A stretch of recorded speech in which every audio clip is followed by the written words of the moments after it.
میرے والد صاحب رحمۃ اللہ علیہ ایک بات بتاتے تھے کہ بیٹا اخلاص کے ساتھ اگر ہم دین کا دعوت کا کام کریں گے تو ایسے لوگ جن لوگوں تک ہم پہنچ نہیں سکتے، ان کو ہماری بات پہنچ بھی نہیں سکتے، مجبور ہے وہاں تک پہنچ ہی نہیں سکتے، اللہ تعالیٰ جنتوں کے ذریعے سے ان کو ہدایت دے۔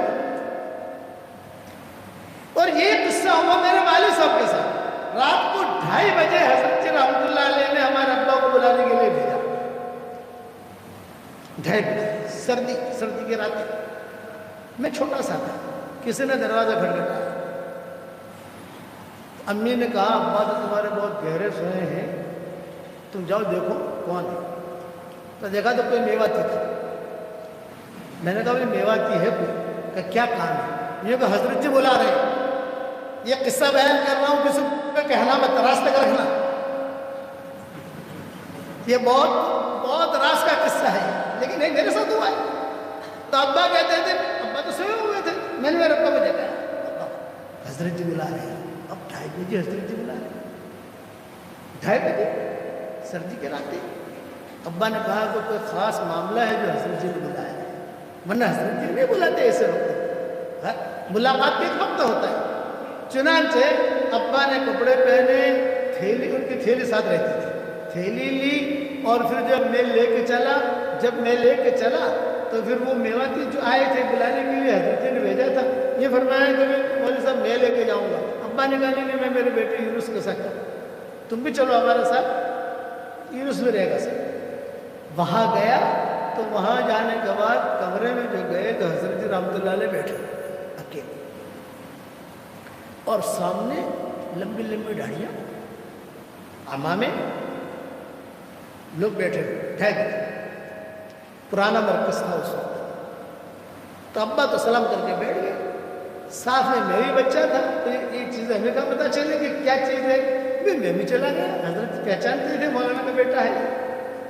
تو حضرت جی نے پان کھاتے ہوئے کہا بھائی مولانا عمر، یہ جنات آئے ہیں اور یہ افغانستان سے آئے ہیں اور یہ کہتے ہیں کہ ہمیں کچھ دعوت کی بات سمجھا دو، کچھ بتا دو۔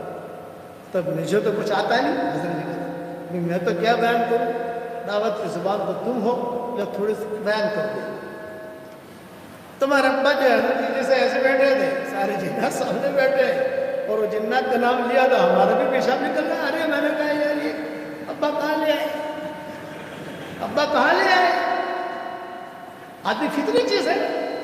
ابا نے جو ہے قرآن کی آیتیں پڑھی، اور قرآن کی آیتیں پڑھ کر ان کے سامنے جو بات کرنی تھی وہ بات ہو گئی، تشکیل ہو گئی ان کی کہ میں اللہ کے راستے کی نقل و حرکت کرنی ہے، یہ کرنا ہے، وہ کرنا ہے۔ لوگوں کو بھلی بات بتائیں گے، بس خلاصہ کلام، لوگوں کو بھلی بات بتاؤ، لوگوں کے ساتھ اچھا سلوک کرو۔ پھر ہو گیا، حضرت نے دعا کری، حضرت نے دعا کرانے کے بعد حضرت رحمۃ اللہ علیہ نے ان کو پوچھا کہ بھئی آپ کے کیا خدمت کریں، کیا پسند کرتے ہو آپ؟ تو انہوں نے کہا ہمیں کیلے کھلائیں، اور رات کو کیلے کہاں سے لانے میں؟ تو حضرت نے کہا ہاں آج کیرالہ سے کیلے آئے ہیں، کیرالہ کے کیلے ہوتے ہیں چھوٹے چھوٹے، تو کیرالہ سے حاجی عبدالستار نے کیلے بھیجے، حاجی عبدالستار سے انہوں نے کیلے بھیجے۔ ہاں وہ اس وقت میں کھڑکے ہوتے تھے مسجد مشرف کے کمرے میں ہی، وہ کھٹ کھٹ کی حضرت جی نے اندر سے آپاؤں نے پوچھا کیا بھیجے، یہ کہا آج کیلے آئے ہیں، وہ کرتن کے کرتن وہ بھیجو۔ چنانچہ انہوں نے اندر کر دیا، وہ کھولے تو سب جناتوں نے کیلے کھائے، لیکن چھلکے کے ساتھ، چھلکے اتار کر نہیں، چھلکو۔ جب رات جانے تو میرے ابا نے والد صاحب نے کہا کہ حضرت آپ جو ہے ان سے اتنا کہہ دیں کہ بھی صرف ہمارا کام یہ ہے لوگوں کو بھلی باتیں بتا دیں، بری باتوں سے روکیں، لیکن اخلاق یہ بہت اونچے ہیں۔ تو حضرت نے فرمایا 3 نصیحتیں ہماری یاد رکھنا، ایک تو کہ کسی سے لڑنا بڑھنا نہیں ہے، ہماری شریعت میں یہ نہیں۔ دوسرا اخلاق کے ساتھ لوگوں کو اللہ کی طرف بلاؤ، حکمت کے ساتھ، ادعو الی سبیل ربک بالحکمت والموعظۃ الحسنہ، یہ آیت پڑھی ہے۔ اور پتہ کہ کہیں پر بھی کوئی تمہیں ملے جس کا تم نفع پہنچا سکتے ہو، کسی اعتبار سے نفع پہنچا، نقصان مت پہنچا۔ بیعت کے ہم میرے ہاتھ پر جب بیعت یہ قصہ ہو، یہ چونکہ میرے سامنے قصہ ہوا ہے، عام طور سے ایسی باتیں گھریلو ہم تو کیا نہیں کرتے، اس قصے کو بہت تو تمیم داری کے ساتھ بھی ایسا ہی قصہ ہو. رات کو سوئے ہوئے تھے اور جنات ان کا انگوٹھا پکڑے ہی نہیں رہا. ڈیر ایوب میں وہاں ایک علاقہ تھا، اس کا نام تھا صفورہ.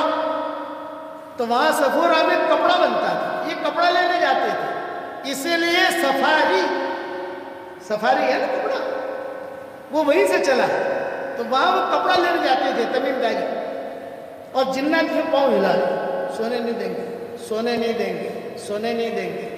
تمیم داری نے کہا کہ بڑا پریشان کر رہے تھے. دیر ایوب ایک علاقہ تھا، وہاں ایک بہت بڑا راہب تھا، وہاں تمیم داری چلے گئے. اور تمیم داری نے جا کر کہا کہ مجھے تو جناتوں نے پریشان کر رکھا ہے. کہ کیا کہتے ہیں؟ یہ کہتے ہیں کہ میرا یہ انگوٹھا پکڑ کے ہلاتے ہیں اور کہتے جا مدینہ جا، مدینہ جا، مدینہ جا. ارے یہ مدینہ ہے کہاں؟ یوں کہ تو نکل یثرب، مدینہ جا. تو میں کیا کروں؟ وہ راہب نے کہا عزت آبرو کے ساتھ تو مدینہ چلا جا. بس یہ تشکیلیں تھی، یہ جنات تجھے سونے نہیں دیں گے. کہ بھی جنات آپ کی تشکیل کرے نا 3 چلے کی، تو منع مت کرنا، نکل جائیے.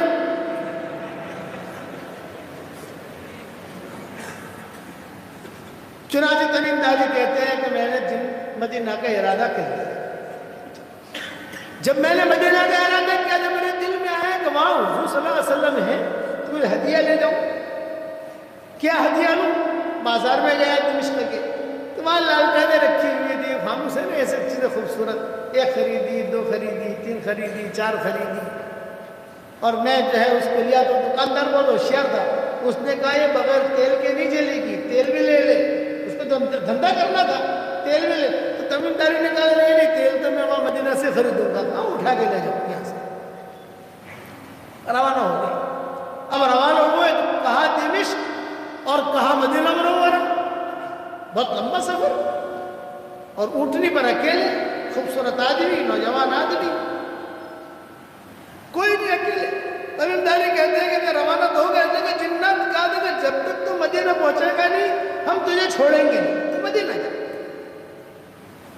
جناتوں کی دعوت پر ہی مسلمان ہوئے تمیم داری.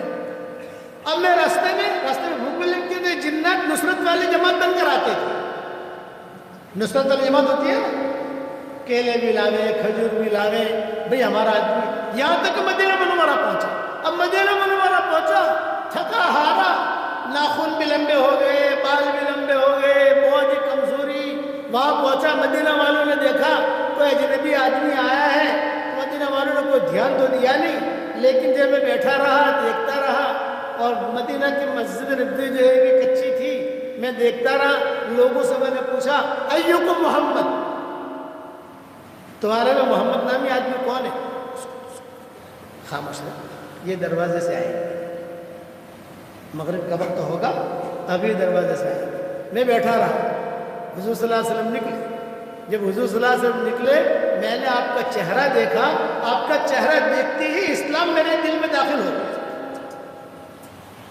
چہرہ دیکھا اور میرے دل میں آیا کہ یہ جھوٹے کا چہرہ نہیں ہے، سچے کا چہرہ ہے.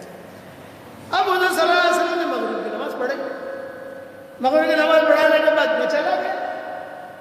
حضرت میں اس طریقے سے آیا ہوں، جناتوں نے مجھے دعوت دی اور میں یہاں آیا ہوں. تو آپ نے فرمایا ہے نہیں اللہ مبارک، کلمہ پڑھ لیا، مسلمان ہو گیا. اب وہ ہدیہ لے گیا تھا فانوس وغیرہ. میرے دل میں یہ آیا کہ چلو میں تھکا ہوا ہوں، کل تھوڑا ٹھیک ٹھاک کر کے دوں گا. تو میں نے عشاء کی نماز پڑھی اندھیرے میں، فجر کی نماز پڑھی ان کے ساتھ جیسے وہ پڑھتے تھے پڑھی. میں تو نو مسلم تھا اندھیرے میں. تو میرے دل میں یہ بات آئی کہ یہ فانوس وغیرہ حضور کو ہدیہ دوں، اس سے اچھا مسجد کو ہدیہ دوں. عصر کی نماز کے بعد میں چلا گیا باہر اور میں نے تیل خریدا. اس نے تیل ڈالا اور بغیر کسی سے پوچھا نہیں، کسی سے مشورہ نہیں کیا، کسی کو کچھ نہیں. اور ایک فانوس یہاں لگا دیا، ایک یہاں لگا دیا. ایک صحابہ دیکھ رہے تھے، کسی نے مجھے منع بھی نہیں کیا.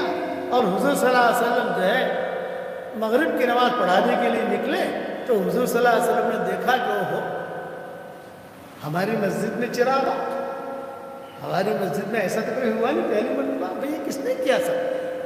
تو ایک صحابی نے کان میں کہا کہ وہ کل جنات والا آیا تھا نا، اس نے کیا. میں دور بیٹھا ہوا تو تمیم داری کہتے ہیں. میں تو دور تھا لیکن میں سمجھ گیا کہ میرے بارے میں. اب مجھے گھبراہٹ یہ ہوئی کہ میں نے مشورہ بھی نہیں. مولانا یوسف صاحب عبداللہ علیہ جب قصہ سناتے تھے تو مولانا کہتے تھے کہ کبھی کبھی ساتھی مخلص ہوتا ہے اور بغیر مشورے کا تو کام کر لیتا ہے تو بھی اللہ اسے قبول کر لیتا ہے. یہ ہمارے یوسف رحمۃ اللہ علیہ پوائنٹ نکالتے تھے اس قصے میں. مخلص ہے, کسی سے پوچھا نہیں لیکن کر لیا, اللہ نے پکڑ لیا. اب مغرب کی نماز ہوگی. مغرب کی نماز ہونے کے بعد آپ لوگ بیٹھے بیٹھے مسلح پر این التمیم,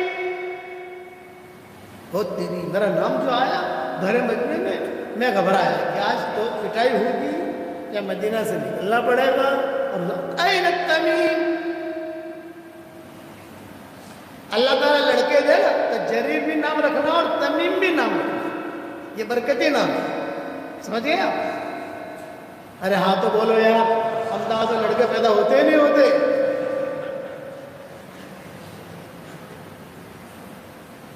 اب میں آیا, سارے صحابہ دیکھ رہے ہیں, میں بیٹھ گیا. بیٹھتے ہی میں نے حضور صلی اللہ علیہ وسلم سے ایک بات کی, حضرت آپ ابھی کچھ مت بولو, پہلے میری سنو.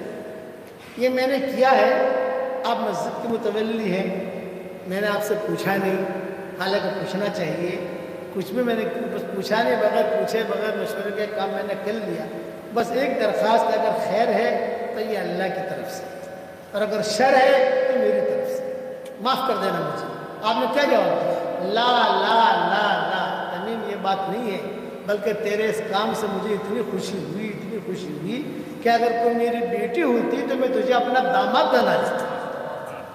یہ جملہ حضور نے کہ میری بیٹی ہوتی میں تجھے اپنا داماد بنا لیتا. جب یہ جملہ حضور نے کہا تو پیچھے ایک صحابی بیٹھے تھے, نوفل, حضرت نوفل نام آتا ان کا حدیث, یہ کھڑے ہو گئے, یا رسول اللہ بنا تو نہ بنا تک, ہماری بیٹیاں جو ہے وہ آپ ہی کی بیٹیاں ہیں. میری بیٹی ام مغیرہ ہے, یہ بیوہ ہو گئی ہے, تو آپ چاہے تو اس کے ساتھ نکاح کرا دیں. آپ نے فرمایا بہت اچھا. چنانچہ تمیم داری وہی بیٹھے ہوئے تھے اور ام مغیرہ سے پوچھا گیا, یہ بیوہ ہو گئی تھی. چنانچہ فرمایا کہ ان کے ساتھ, چنانچہ ام مغیرہ کے ساتھ تمیم داری کا نکاح ہو گیا. نو مسلم, یہ حضور صلی اللہ علیہ وسلم نکاح پڑھا ہے. اب یہ جوڑا چلا, ایسا چلا, تاریخ کی کتابوں میں لکھا ہے, ایسا چلا کہ مدینہ منورہ کے مالدار جوڑوں میں شمار ہوتا ہے. اور حضرت عمر کے خاص لوگوں میں شب قدر جب ہوتی ہے نا, شب قدر 27 شب نہیں, شب قدر یعنی آخری عشرہ جب شروع ہوتا تو حضرت عمر رضی اللہ تعالیٰ عنہ کہتے بھئی دیکھو بھئی وہ تمیم داری نے کوئی جوڑا پہنا, ایک جوڑا تھا ان جو صرف شب قدر میں پہنتے تھے, ایک جوڑا تھا صرف, پورا سال وہ جوڑا پیٹی میں رہتا تھا. صرف وہ شب قدر جب ہوتی تو جب آخری عشرہ شروع ہوتا تو حضرت عمر جو ہے کہتے بھئی دیکھو وہ جوڑا پہن رہا ہے. تو تمیم داری نے کہہ دیا تھا اپنی بیوی سے, ام مغیرہ سے, کہ جب اب یہ آخری عشرہ شروع ہو رہا ہے وہ جوڑا نکال کر جب ہوگی شب قدر میں پہنوں. چنانچہ وہ صحابہ ان کو دیکھتے رہتے تھے کہ آج حضرت عمر کہتے تھے کہ دیکھو بھی وہ جوڑا پہن کر آئے, کہ جس دن وہ جوڑا پہن کر آتے یہ سمجھا جاتا ہے کہ آج شب قدر. پھر بعض صحابہ پوچھتے کہ آپ کو پتہ کیسے چلتا ہے؟ بولے مجھے پتہ ایسے چلتا ہے کہ سارے فرشتوں کی خوشبو الگ ہے, جبریل کی خوشبو الگ ہے.